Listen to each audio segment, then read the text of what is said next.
Testing. Hello. All right. Yeah, this is a little bit of a different setup than normal. Right now, I am, sitting on my bed, and my bed is just a mattress on the floor, surrounded by the floor, which is also my bookshelf.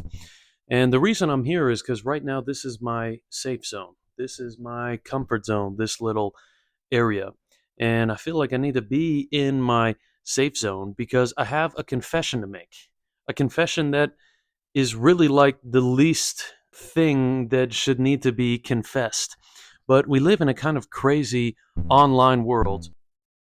The confession that I would like to make is a very basic one, and it is that I have listened to podcasts about the US political election because it was kind of difficult to avoid drawing one's attention towards these topics. And what I ended up doing was, in particular, to illustrate the situation, here's the confession. I listened to the Joe Rogan Donald Trump podcast. Now, that sounds radical. But hey, what did I do alternate to that? Was listen to the Kamala Harris Call Her Daddy podcast. Now, I think that imagery illustrates two sides of this same coin. And I would say that by listening to and engaging with both of those sides, it not only becomes two sides of the same coin, it becomes the same side of the same coin. So I will illustrate with a little bit of a story. Now, I have been someone who have listened to podcasts for what is now like a very long time. I actually have a bookmark in a book that I cannot get to right now, but I think I can remember the dates. And it lists out, I just wrote like on a piece of scrap paper in pencil, years and what I was listening and engaging with during those years. And specifically, kind of the first year that I started listening to podcasts and started reading certain books that are in the realm of maybe you would say personal development. When I started to take my education into my own hands and realize around the time where I was debating on what will I do for post-secondary education, which when you're a young person coming into this world, when you're in your early 20s, this is the ultimate question for you. So I was wondering, what do I do? And the answer that I kept coming to was, I don't know, and I don't want to commit to anything. The suggestion for me, and where I'm from in the world, which is the province of Alberta, and specifically, I came from a small city, 100,000 people. It's called Red Deer. This place is sandwiched between two large cities, which are over 1 million, Edmonton, Calgary. Now, in this region, if you're a young man in particular, your best option for a career when you're in high school, going into the work world, is to join the trades, and specifically maybe oil and gas, which is a hot topic these days as well, which again, I try to see both sides of the same coin. Now, I could never satisfy myself by choosing and following that path, so I flip-flopped on ideas. I really didn't know what I wanted to pursue. So I started reading books and realizing that reading books would give you answers, but also that reading books will give you answers over the decades of your entire lifespan. And you can read the best books in the world, and within that year, your life will change marginally. And this is something that I think we need to remember. Marginal change is still real. I see over on that side The Compound Effect by Darren Hardy.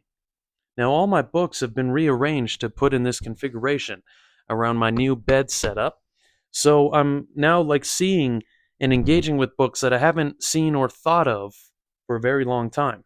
I remember reading The Compound Effect, which I can grab here just to illustrate the point. As Jim Rohn would say, don't wish it were easier, wish you were better. I remember reading this. This was something that came up in like entrepreneurial recommendations on videos on YouTube. And after reading it and taking notes like mad, nothing really changed in my life. Now I can look back at it and realize, okay, that is legit, the compound effect. And you know this, it's compound interest. Little tiny steps lead to big change over the long term. The key is over the long term.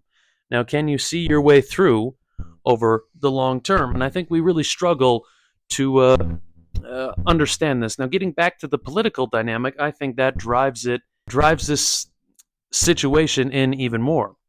We think in these like 4-year time frames when we're caught up in political cycles. And social media exacerbates that as well. Let's extrapolate out from my personal experience and think about how a lot of people like me are feeling. I came of age, you could say, meaning that I became a teenager and then an adult, became conscious, right, leaving the ignorance of childhood behind at a time when the internet was becoming more pervasive in our life. I think my life has developed in a way that's given me a very healthy relationship with technology. And that's not just me, it's a lot of others in my generation. Talking about my generation, to quote The Who, now let's make another quote from The Who. You know, the rock band The Who? Meet the new boss, same as the old boss. So that is the song Won't Get Fooled Again, which when I listen to, it brings me to tears. The type of tears that you get shivers up your spine and your hair stands on end. And it just brings me to tears because the words ring true. Meet the new boss, same as the old boss. And Roger Daltrey screams. And that's how it goes no matter what. Why am I so interested in American politics? I guess I don't really need to answer that question because you know why, because you're also interested too, no matter where you live in the world. It seems like it's a very important thing. I think a lot of that is just good PR, good marketing. You know, it's entertaining, it's interesting. I mean, you can make the case geopolitically that what happens in America affects the rest of the world. You know, it's very important. We got to have our finger on the pulse.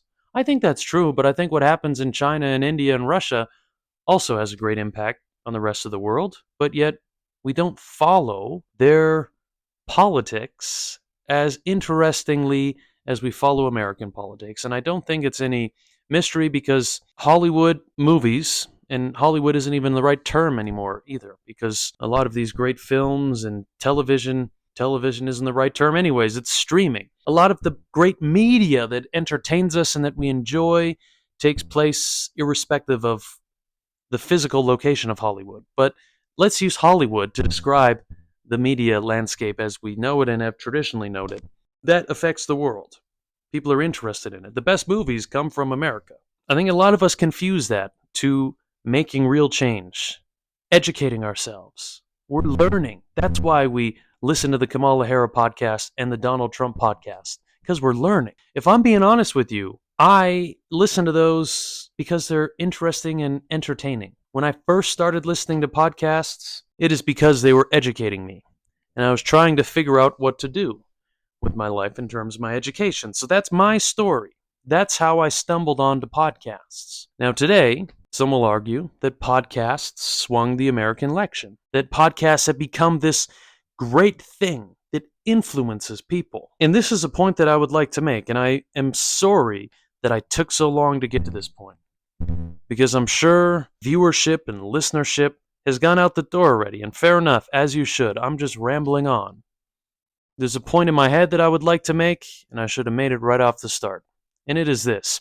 When I first started listening to podcasts, one of the great ones that I would listen to is Jordan Peterson. And that is because it blew my mind that I could have free access to a university professor talking about history, philosophy, and psychology. I thought, wow, this is great. Maybe I don't have to go to school. I can access people like this. I can then educate myself for free, on demand, when I like, where I like, etc. And that changed the course of my life, having this realization that the internet is going to provide me with the medium to educate myself. And it spurred me on to find as many other podcasts as I possibly could. Flash forward to today, and when I listen to podcasts, when I return to these similar podcasts, guys that I've listened to for a long time, when I put my phone in my pocket, I swipe up and I close the app completely so that on my lock screen does not pop up the logo of Jordan Peterson or Joe Rogan, because I worry that if that were the case, if this were essentially on my home screen, big and bold, and I'm on the train or I'm at work, my coworkers, my friends, my fellow citizens on the train, if they notice this, that they will judge me, that these podcasts have become controversial, and that this maybe makes me a right-winger or, worse, a radical right-winger, or a fascist or any other terminology. Now, I don't worry about this in the sense that I think my life is threatened, but I worry I just don't want unnecessary judgment. I don't think that these podcasts have changed my political views at all. Now, I'll tell you this, and I will say this many other times and have said this before. I created a poem when I was maybe 16 years old, 15 or 16, early days. I didn't think of myself as a writer or definitely not a poet back then, but for some reason these lines stuck in my brain, and it is this. This is my political poem. I'm not a conservative. I am not a liberal. I'm not on the right. I'm not in the middle. I dabble in politics and think they're essential, but all in all, their titles mean little. It's the meet the new boss, same as the old boss dynamic, and I understood that for some reason and made a poem for some reason. And that is my political view then as it is now. I think the titles of these people really mean little. I think what matters is who they are as a person. I think what matters is who you are as a person. And I think all the other shit is nonsense. And so my advice to myself, and if you know me and the way I approach content is I'm making this for me. This is a video journal. Okay, I'm someone who aspires to make writing my career. So I take a lot of pen to paper. Okay, I read a lot of books and I journal. I write out my thoughts. But I also, again, growing up with the internet and understanding technology, realized that this is the ultimate medium to capture one's thoughts and to create. If Charles Darwin was living in today's age, when he was traveling around the world on the Beagle, the ship that he was a passenger on, and discovered so much about Earth, saved his thoughts, created the theory of evolution, it was pen and paper. He scribbled so much, filled every inch of his notebook. If Charles Darwin was alive in today's world, he would fill up his phone with audio messages and recordings, video recordings. This is an easier way to express and to save your thoughts. And Darwin would also have utilized tools to compare finches' beaks, AI tools to help with comparative analysis. He would incorporate technology because that's what you do. You utilize the technology that you have. And now I'm a bit of a romantic to read books and to write pen and paper. But I make content because this is a more efficient way to save one's thoughts into the future. And I want to remember in the future how I'm thinking in the present. And I also want to do this in the way that maybe you'll listen and maybe you'll gain some insight from it. Because I think a lot of us are more similar in this way than not. And as I've been talking, I think something like this would be titled as I listened to the Joe Rogan podcast with Donald Trump and the Call Her Daddy podcast with Kamala Harris. And my takeaway from both is that these people are like really both just quite quite similar. You know, funny enough, similar. They're both similar. Similar in that they just sit down and they talk. I found both podcasts equally as interesting to listen to. And again, I try my best to listen to all podcasts because I don't want to be biased. I don't want to be in this so-called manosphere listening to Joe Rogan and Donald Trump and Jordan Peterson talk about all these, quote, right-wing perspectives and Elon Musk and all these things. I don't want to just get caught up in that and not understand what Kamala Harris has to say. I really don't mind listening to the Call Her Daddy podcast. It's not my first choice. And so that, I think, kind of brings both sides of the equation together. And if you want to truly be in the middle in politics, then that's what you should do in your social endeavors as well. So that's the moral of this video and this idea. And again, I'm listening to podcasts the way that I read books. This is education for me. When I'm thinking about my podcast choices, I'm thinking I need to disengage with this sphere of American politics because it's getting to be a little bit much.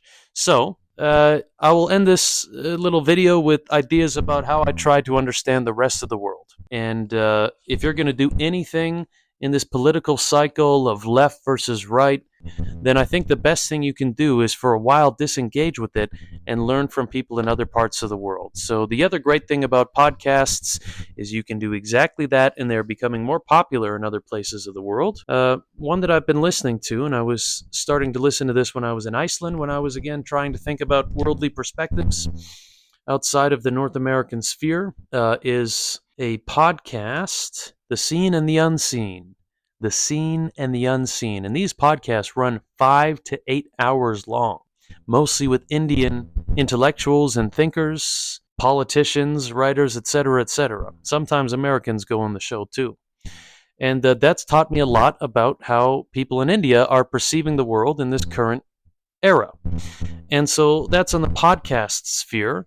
And what I'm trying to do right now is just remove from my queue by mainly deleting whatever podcast app I'm using now and then using a different one to refresh my feed in the algorithm, to listen to people outside of Lex Friedman, Jordan Peterson, Joe Rogan, even call her daddy. Remove the North American influence and bring in worldly cultures into my podcasts.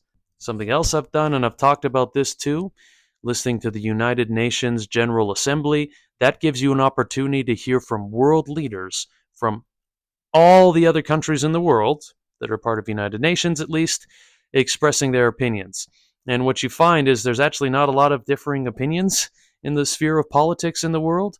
Most world leaders and representatives of countries express the same sort of thing, specifically with relating to the United Nations, where it's traditionally been about finding peace in the world, peace between countries. Oftentimes, these talks come down to two things. They're affirming their support of Ukraine, of their support of Palestine, or they're not mentioning those and saying that there's like this one narrative and blah blah blah. There's a left sort of right kind of narrative that you find in speakers from countries from Uganda to Kazakhstan to Sweden to Argentina and anything. There's like left versus right kind of idea. And you see that in the United Nations, but at least it gives you an opportunity to hear from world leaders of other countries. It is a lot better than just listening to world leaders of your own countries and your neighboring countries. But in addition to this, you want to understand the rest of the world and what people are doing in these places. And the other greatest opportunity that we have today to educate ourselves on these matters are travel vlogs. And not the travel vlogs that are top 5 tourist destinations, best things to do when you're in Rwanda for tourism. Shout out Paul Kagame, the leader of Rwanda, who won 99.9% of the vote of his country, who is definitely not a dictator. Yeah, Rwanda. Go there to visit the gorillas. Tourism is great. The most developed country in Africa. Not that sort of travel vlog, but the travel vlog where someone's just walking the streets, making observations, and showing day-to-day life in different countries around the world. One of my favorites, Gabriel Traveler. Really recommend you check out his channel. Again, I learn a lot. This is boots on the ground, not journalism, just observationalism. Okay? You get some YouTube travel vloggers like Bald and Bankrupt. Maybe you've seen his videos. I think he made a wonderful video doing the Darien Gap. He made a great video documenting that journey. Now, there's a lot of like theatrics in his videos, and he has a sort of narrative, and you could say he's maybe biased, whatever. His stuff is a bit more like, he makes a narrative and tells a story. It's a bit more like journalism. He maybe has a perspective and a side. Whereas someone like Gabriel Traveler, he just goes to countries and just sees what he sees, eats the food, talks to people. Doesn't even really talk to people that much. Just goes and shows you what those countries are like.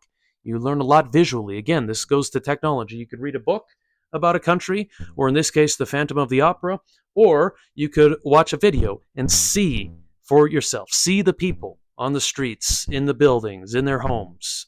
And these are very, very important things. Let's just remove the whole stupid political spectrum. Are you left? Are you right? Did you listen to Joe Rogan?